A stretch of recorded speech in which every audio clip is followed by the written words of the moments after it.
छोटा भाई एक्साइटेड होके पूरे घर में भाग रहे थे क्योंकि वो क्रिसमस की सुबह थी। वो बहुत एक्साइटेड थे क्योंकि वो उस क्रिसमस को अपने अंकल से मिलने जा रहे थे। चेरी की मम्मी लिविंग रूम में आई और चेरी को बोला कि अपने बैग जल्दी से पैक कर ले। वो माउंटेन्स के बीच 5 घंटे की ड्राइव थी तो उन्हें जल्दी ही निकलना था। चेरी का भाई बॉब हमेशा नखरे करता रहता था। वो उसके पास गई और उसे कहा, तुम जल्दी तैयार हो जाओ वरना मम्मी हमसे बहुत गुस्सा हो जाएगी। मैं आंटी और अंकल से मिलने के लिए बहुत एक्साइटेड हूँ। आंट हेलिना ने कहा था वो क्रिसमस नाइट पे चॉकलेट और कस्टर्ड बनाएगी। बॉब ने अजीब सी शक्ल बनाई और कहा, मैं सारा कस्टर्ड खा जाऊंगा और तुम्हें कुछ नहीं मिलेगा। चेरी ने चिल्लाते हुए कहा, तुम चुप करो। उनकी मम्मी कैटी ने बेडरूम से कहा, ओ तुम दोनों बस करो अब, हम ऑलरेडी बहुत लेट हो गए हैं। जॉन ने अपना सामान डिक्की में डाला और कहा, कैटी जल्दी करो, हमें अब निकलना है वरना तुम्हारे भाई के घर पहुंचते पहुंचते रात हो जाएगी। क्रिसमस टाइम चेरी का साल का फेवरेट टाइम है। वो सब गाड़ी में बैठे और सफर के लिए रवाना हो गए। जब वो माउंटेन्स और पाइन ट्रीज से गुजर रहे थे, जहां तक उनकी नजर जा रही थी उन्हें बस हर चीज को ढकी बर्फ ही दिखाई दे रही थी। बॉब अपना सैंटा और एल्फ टॉयज के साथ खेलने में बिजी था। फिर एकदम चेरी ने उससे पूछा, तुम्हें इस साल क्रिसमस पर क्या चाहिए?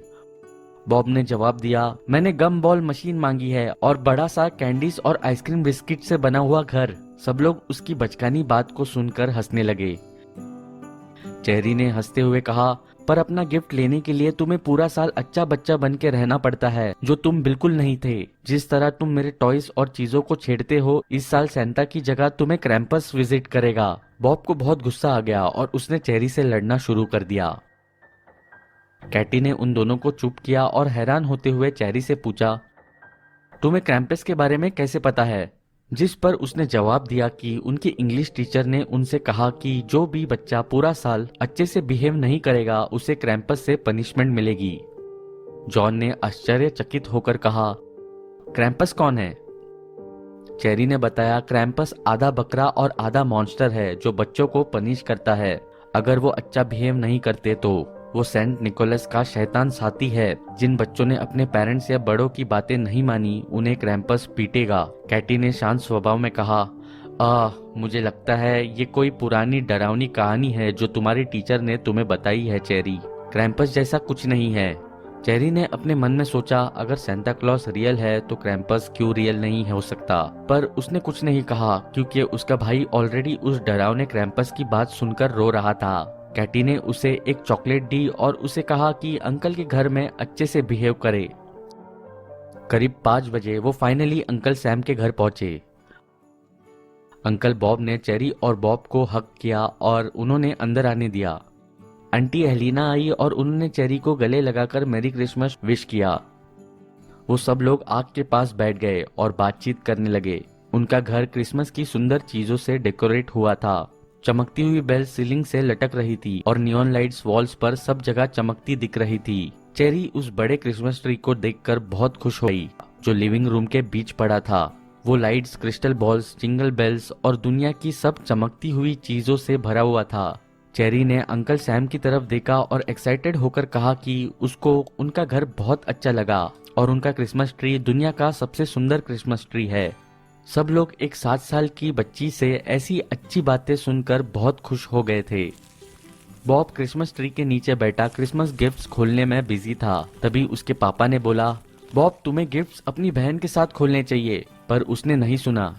जैसे ही रात बीतती गई सेलिब्रेशंस बढ़ती गई। टेबल टेस्टी खाने से भरा हुआ था। एक पूरी टर्की टेबल के बीच में रोस्ट हो रही थी। वहाँ पे कस्टर्ड था, स्मैश पोटैटोस, फ्राइज, खिचड़ी और चेरी के फेवरेट चिकन वाले चावल। डिनर के बाद चेरी काउच पर बैठकर अपने क्रिसमस प्रेजेंट्स खोलने लगी। वो एक बहुत ही सुंदर गाउन था। वो खुशी के मारे नाचने लगी और कहा, मुझे पता था सैंटा मेरी ख्वाहिश पूरी करेंगे। पर दूसरी तरफ बॉब रोने लगा और बोला, मैंने रिमोट कंट्रोल वाली गाड़ी नहीं मांगी थी। मेरी गमबॉल मशीन कहाँ है? सब लोग बिजी हो गए और उस बच्चे की बात को इग्नोर कर दिया। चेरी अपने छोटे भाई के पास गई और कहा, चलो हाइड एंड क्लैप खेले। उसे पता था बॉब को हाइड एंड क्लैप खेलने में बहुत मजा आता है, तो थोड़े टाइम के लिए उसका दिमाग भटक जाएगा। वो घर बहुत बड़ा था तो उनके पास छुपने के लिए बहुत जगह थी। जैसे ही उन्होंने अपनी गेम शुरू की, कैटी ने कहा, घर के बाहर कोई नहीं जाएगा, घर के अंदर रहकर जो भी खेलना है खेलो, बाहर बहुत ठंड है। चेरी को स्नो से ढका हुआ ग्राउंड दिख रहा था ऊपर की बड़ी कांच की खिड़की से। घर के दरवाजे के पास एक स्नोमैन भी था। बाहर बहुत तेज हवा चल रही थी जिसकी वजह से ग्लास विंडोज वाइब्रेट हो रही थी और एक क्लिंकिंग की आवाज आ रही थी। जैसे ही गेम शुरू हुई, चेरी ने पहले छुपने का सोचा और बॉब उसे ढूंढेगा। चेरी हेलिना आंटी के क्लोजेट में छुप गई और बॉब ने 1 से 10 तक गिनना शुरू किया।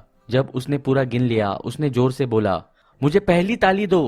पहली ताली बजी और बॉब फटाफट उसे फॉलो करने लगा और दूसरी क्लैप के बाद उसे चेरी मिल गई और वो खुशी के मारे चिल्लाया, मैं जीत गया, मैं जीत गया। चेरी ने कहा, अभी गेम खत्म नहीं हुई है, अब मेरी बारी है, जाओ जाके छुप जाओ। बॉब कुछ भी करके ये गेम जीतना चाहता था तो वो एटिक में जाके छुप गया। वो एटिक के विंडो के पास खड़ा हो गया और चेरी के काउंटिंग खत्म होने का वेट करने लगा। एटिक में बहुत अंधेरा था और बाहर तेज हवाओं की आवाजें उसे डरा रही थी। एकदम उसने खिड़की के बाहर देखा और उसे एक आदमी बड़ा लाल ड्रेस पहना दिखा। वो स्नोमैन के साथ ही खड़ा था। बॉब बहुत एक्साइटेड हो गया और सोचा शायद सांता क्लॉज फाइनली उसे मिलने आ गए हैं। उसने कांच की खिड़की खोली और खुशी से चिल्लाया, सांता, मैं यहाँ हूँ, आप मेरे लिए मेरी गमबॉल मशीन लाए? उस आदमी ने जिसने रेड ड्रेस पहना था उसने वेव किया और हामी भरी। खुशी के मारे बॉब चुपचाप एटिक से नीचे आया और घर से बाहर निकल गया। उसने चुपचाप मेन डोर खोला क्योंकि उसे पता था कि अगर उसे कोई बाहर जाते देख लेता तो उसे डांट पड़ती। बॉब तो सांता से मिलना ही चाहता था और अपनी गमबॉल मशीन के बारे में पूछना चाहता था, पर जब उसने मेन डोर खोला तो वो उसे कहीं नहीं दिखा। बॉब को घर के पीछे से कुछ आवाज सी आई, जैसे कोई चल रहा हो। घर के पीछे काला घना जंगल था जो लंबे पाइन ट्रीज से भरा हुआ था।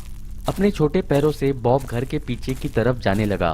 वो घर के पीछे खड़ा हुआ काले घने जंगल को देख रहा था। उसको थोड़ा डर भी लगने लग गया था। पेड़ तेज हवा की वजह से एक दूसरे को टकरा रहे थे। उसने धीमी आवाज में बोला, सांता, आप कहाँ हो? एकदम से पास के एक पाइन ट्री के पास उसे किसी के चलने की आवाज आई। उसे वही रेड ड्रेस वाला आदमी पेड़ के पीछे से झांकता हुआ दिखा।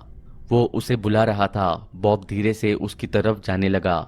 दूसरी तरफ चेरी बोर हो रही थी क्योंकि वो पूरे घर में बॉब को नहीं ढूंढ पा रही थी। वो बार बार ताली की आवाज भी मांग रही थी पर उसे कोई सुनाई नहीं दी। घर में बड़े लोग आपस में बिजी हो गए थे तो उन्होंने नहीं सोचा कि बच्चे क्या कर रहे हैं। चेरी ने खिड़की के बाहर देखा कि बॉब जंगल की तरफ चल कर जा रहा था। वो पीछे के दरवाजे भागी। जैसे ही वो बाहर पहुंची उसे बॉब नहीं दिखा। उसका कोई अता पता नहीं चल रहा था। चेरी भरी ठंडी में अकेली खड़ी जंगल की तरफ देख रही थी। अचानक उसे पास के पेड़ से किसी के सिसकने की आवाज आई। जैसे ही वो चुपचाप उस तरफ जाने लगी, उसका चेहरा डर के मारे पीला पड़ गया। बॉब नीचे गिरा हुआ था और एक अजीब सा दिखने वाला क्रीचर उसके सामने खड़ा था। वो करीब 7 फीट का था और उसके सिर पर नोकीले सींग भी थे। उसका चेहरा एक मरे हुए बकरे जैसा भी दिख रहा था। उसका शरीर एक बड़ा इंसान जैसा था और पैर बकरे जैसे थे। उसके एक हाथ में हंटर था और दूसरे में चेन्स। वो प्राणी बहुत अजीब तरह से घुर्रा रहा था। डर और खौफ के मारे उसके मुंह से एक शब्द निकला, क्रैम्पस। चेरी के मुंह से अपना नाम सुनकर क्रैम्पस अपनी जलती हुई आंखों से उसकी तरफ घूरने लगा। उसके मुंह से एक लंबी जीभ बाहर निकल आई जिसमें से थूक गिर रही थी। चेरी बहुत जोर से चिल्लाई और क्रैम्पस अपनी डरावनी आवाज से घुर्राने लगा। उस घुर्राने की आवाज से पूरा जंगल भर गया और उसकी आवाज घाटी में गूंजने लगी। तकरीबन 2-3 मिनट तक कैटी अपने बच्चों की आवाज सुनकर बाहर भागती आई। जैसे ही वो बाहर आई उसने देखा चेरी रो रही थी और उसने अपना मुंह हाथों से छुपा रखा था और बॉब बेहोश जंगल की तरफ जमीन पर पड़ा था। अगले दिन बॉब को तेज बुखार चढ़ गया। चेरी पूरा हफ्ता ठीक से नहीं सो पाई। कैटी और जॉन को कोई आइडिया नहीं था कि उनके बच्चों ने बाहर क्या देखा। तो तुम्हें क्या लगता है, क्या चेरी और बॉब ने सच में उस रात क्रैम्पस को देखा?